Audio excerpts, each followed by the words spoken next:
Este es un programa que no quería ser, o un especial, o un clip, o un corto, o como sea. Pero es de lo que está hablando todo el mundo, es lo que pasa en el mundo, así que hablemos de pestes.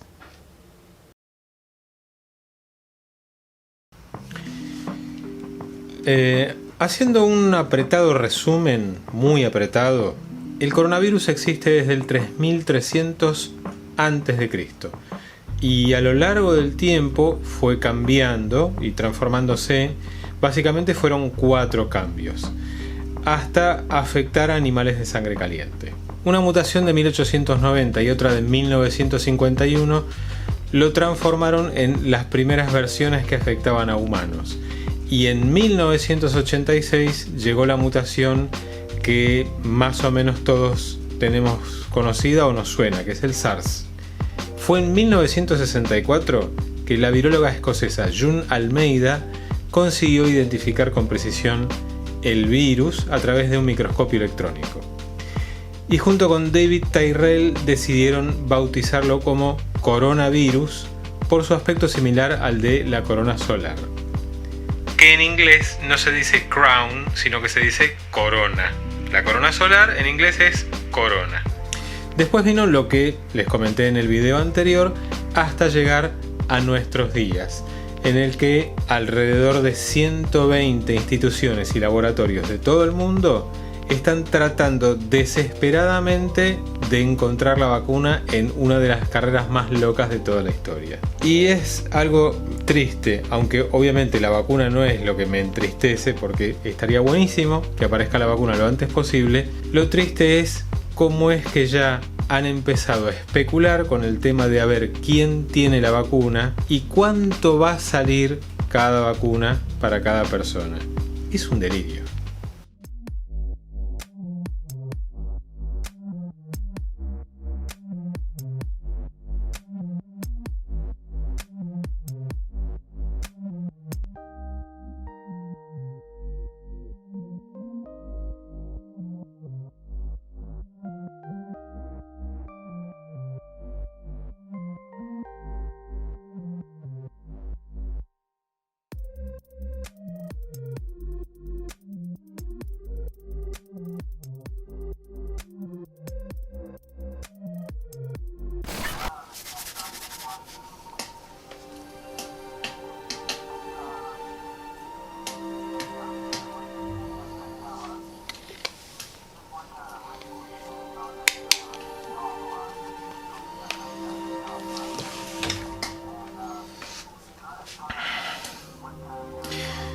La segunda ola fue terrible. La segunda ola fue algo completamente imposible de prever. La cantidad de gente que murió y a la velocidad que murió fue imposible de parar. La vacuna aún estaba en desarrollo. Hoy en día ya casi existe la vacuna, pero para la cantidad de gente que hay a veces nos planteamos si realmente vale la pena. Las condiciones de vida son muy diferentes. Hay poca electricidad y la poca electricidad que hay se reserva para los que están desarrollando las vacunas y comida y esas cosas. Por suerte, los gobiernos del mundo se pusieron de acuerdo y estamos viviendo mal, pero estamos comiendo todos, los que quedamos.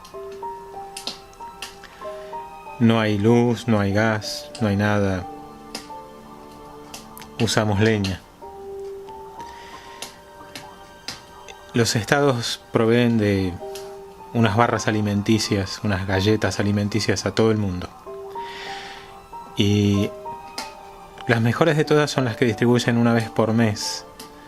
Son las más nutritivas. Esas se llaman, les pusieron un nombre diferente ahora, se llaman Soylent Verde. Si alguna vez hubo grietas, dejaron de existir hace bastante tiempo. La segunda ola fue como un rebote para la tercera ola. La tercera ola fue devastadora. Nada de lo que conocíamos como civilización quedó en pie. Ya no hay más grietas, ya no hay más desacuerdos, ya no hay más problemas, porque ya no hay tiempo. Por los pocos que quedamos, nos tenemos que poner de acuerdo sí o sí, y no hay chance. No lo supimos ver antes y hubo muchísimos indicadores, pero no lo vimos. Hubiera hecho falta que se apilaran los cadáveres en la esquina de la casa de cada uno para poder entender, para poder darse cuenta, para poder descubrir lo que estaba por pasar.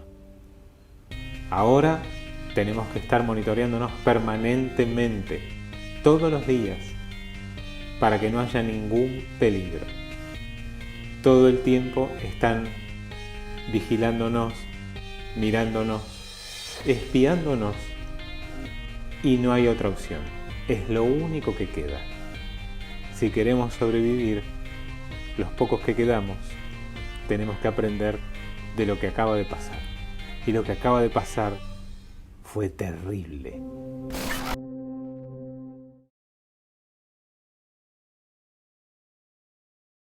Cuando empezó todo este asunto de la pandemia, de la cuarentena, de esta loca enfermedad que envolvió a todo el mundo, pensé, wow, voy a poder presenciar uno de esos eventos históricos en los que todo el planeta se une, se junta y se conforma una sola voluntad, una sola mente. Surge una solidaridad histórica e inesperada para un momento como este y se van a poder solucionar las cosas de una manera increíble. No pasó. Me pueden llamar inocente, no hay problema, pero descubro con bastante tristeza que eso que yo había imaginado estaba muy lejos, muy lejos.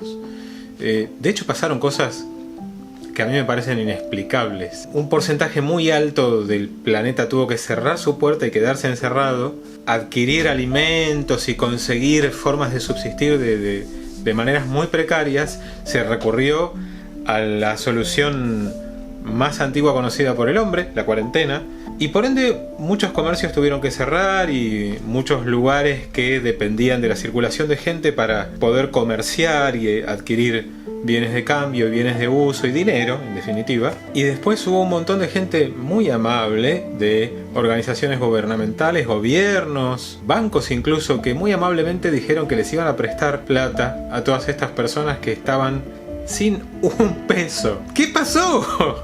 Se volvieron todos locos. Claro, sí, algunos de ustedes dirán, ¿y por qué se lo iban a regalar? ¿Y por qué no? Si no tenían de dónde ingresar guita, si los gobiernos dijeron en muchos casos cierren, porque había que cerrar, porque si no la gente en muchos casos se iba a morir por parvas, porque los sistemas sanitarios de muchos lugares no estaban preparados para un desborde de 10.000, 100.000, 1.000.000 de personas contagiadas, no tenían cómo contenerlo. Perfecto, ¿y me vas a prestar plata cuando no tengo cómo ingresar plata? Me parece un delirio, me parece una locura. Es una postura muy personal. Cuando empezamos el video, hace 6 meses atrás, dije que era un video que no quería hacer, pero precisamente por esto, porque me parece un delirio, una locura todo esto. Que te van a prestar plata cuando tuviste que cerrar tu medio de subsistencia, sea cual fuere, y no te entra un mango, y te van a dar plata que la tenés que devolver. Y subsidios y cosas, y me parece una locura, me parece un delirio. Buscaron la manera de que comieran en algunos lugares, que hubiera otras formas de que pudieran subsistir, y en algunos lugares no fue necesario que les prestaran plata. Como para tener en cuenta, hay algunos datos históricos, detalles técnicos, cuestiones básicas que me parece que hay que tener en cuenta como para encuadrar mejor todo este asunto, todo este tema de la pandemia. Es como si en algunos casos hubiera sido necesario que se apilaran los muertos en la puerta de la casa de la gente para que entendieran que no había que salir, que había que quedarse en la casa y que había que tener cuidado. Nada más que eso, tener cuidado. Por eso hice los 2 videos que hice antes, que son recordando a diversos libros y cuentos que la mayoría deben conocer o deberían haber leído.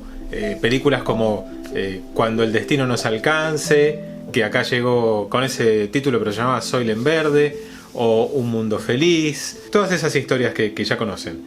No, tenía que ser zombies y muerte y toda la luz cortada y sin gas y sin nada y gente corriendo por la calle con machetes. ¿Eso era lo que tenía que pasar? ¿Para que la gente tomara conciencia?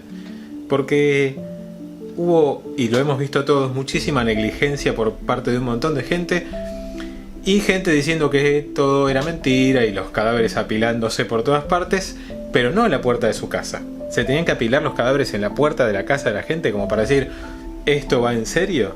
Y en muchos lugares el problema no era la cantidad de muertos que se preveía, sino la cantidad de enfermos, y que los sistemas de salud no los iban a poder contener. Y que muchos de esos, al no poder contenerlos, iban a tener menos cuidado que el resto por una cuestión de superpoblación y se iban a morir. Y al día de hoy, en el momento en el que estoy haciendo este video, 6 meses después de que empezó todo este quilombo, recién ahora llega al 1.000.000 de muertos en todo el mundo. ¿Quieren conocer algunos datos históricos como para que se den una idea de cómo nos han tratado otras pandemias a lo largo de la historia? La viruela existe desde el 10.000 a.C. aproximadamente. Su vacuna se descubrió en 1796. Desde sus comienzos hasta la actualidad mató 300 millones de personas aproximadamente. El sarampión existe desde el 3000 a.C. aproximadamente, un periodo cercano a de cuando comenzó el coronavirus. Su vacuna definitiva se descubrió en 1961 y mató 200 millones de personas aproximadamente. La gripe española existió entre 1918 y 1920. No hay vacuna, simplemente dejó de contagiar, hoy en día sería tratable, y mató alrededor de 100 millones de personas. La peste negra o peste bubónica se propagó entre 1346 y 1353. Tampoco hay vacuna, dejó de contagiar y, al igual que la gripe española, hoy sería tratable también en la mayoría de los casos. Mató aproximadamente 50 millones de personas. El VIH-Sida fue identificado en 1981. Hay tratamientos que lo han transformado en una enfermedad crónica, no es curable, no hay vacuna contra el VIH y hasta ahora ha matado alrededor de 35 millones de personas. El COVID, como les decía antes, el COVID-19, lleva aproximadamente 1.000.000 de muertos, un poco más de 1.000.000 de muertos al momento en el que hago este video. Habitualmente utilizo estadísticas, leo muchas data en internet para informarme lo más posible y contarles cosas que se me cruzan por la cabeza, cosas que pienso cuando voy y vuelvo al trabajo, como les he ido contando en los videos anteriores. Ahora hay una cantidad de información inmensa, desbordada, sobre aquello que es cierto, que no es cierto, teorías conspirativas sobre que si esto tiene que ver con un invento de un laboratorio chino, con el estreno de no sé qué serie, no sé qué plataforma, toda una serie de locuras. Lo concreto es que ha muerto un montón de gente y hay mucha gente que está muy enferma aún. Y que todavía hay muy poca información, a pesar de que paradójicamente hay mucha data, hay muy poca información de cómo se va a desenvolver esto. Podría haber una segunda ola en algunos lugares, podría haber una tercera ola en otros lugares. En algunos lugares hay gente que se ha contagiado 2 veces, en otros lugares están intentando determinar si va a haber una tercera oleada muy fuerte porque ya ha habido una segunda con pocos contagiados y que lo han resistido mejor. Hay muchas preguntas, más preguntas que respuestas. La cuestión es que hay más de 170, casi 200 laboratorios, instituciones, etcétera, que están con esta loca carrera de la vacuna, como les contaba en el video anterior. Desde ya no me cabe ninguna duda que lo de la vacuna va a ser una locura, como ya está haciendo en algunos lugares, que la vacuna es para una franja muy específica de la población, que no alcanza a los más afectados, que el periodo de validez es muy corto, que van a tener que volver a vacunarse en muchos casos nuevamente en 3 meses, 6 meses, que la verdadera vacuna va a salir dentro de 1 año, 2 años. No es muy complicado. Una vacuna habitualmente, para que alcance un grado de efectividad alto y esté bien hecha, demora aproximadamente 5 años. Ahora todo se está haciendo a la velocidad de la luz, dentro de lo posible y tratando de saltar la menor cantidad de protocolos de seguridad para evitar justamente que los efectos secundarios sean devastadores. Oxford pareciera ser la que está más adelante. Hay otros lugares que también están estudiando el tema y que parecieran también estar cerca de alguna solución. Rusia ha sacado su vacuna, Estados Unidos dice que antes de fin de año tendrá su vacuna también, y cada una tendrá su grado de efectividad. La cuestión básica y simple, a mi modo de ver las cosas, es: hay protocolos que hay que respetar para la vida cotidiana, hay que usar barbijo, hay que lavarse las manos, hay que tener cuidado con las cosas que uno toca, hay que tener cuidado. El miedo no nos lleva a ninguna parte, hay que tener cuidado. Y encontrar fuentes confiables es bastante difícil. Ni siquiera se pueden fiar de lo que yo les estoy diciendo ahora, porque por ahí en un mes cambia, o en 2 meses cambia, o sale una vacuna o sucede algo fuera de lo común y cambia todo. Pero mientras tengan cuidado, van a estar protegidos. Gracias por verme hasta acá. Sé que fue un video largo y les agradezco a todos los que hayan llegado hasta acá. Y nos vemos la próxima, espero con algo un poquito más interesante.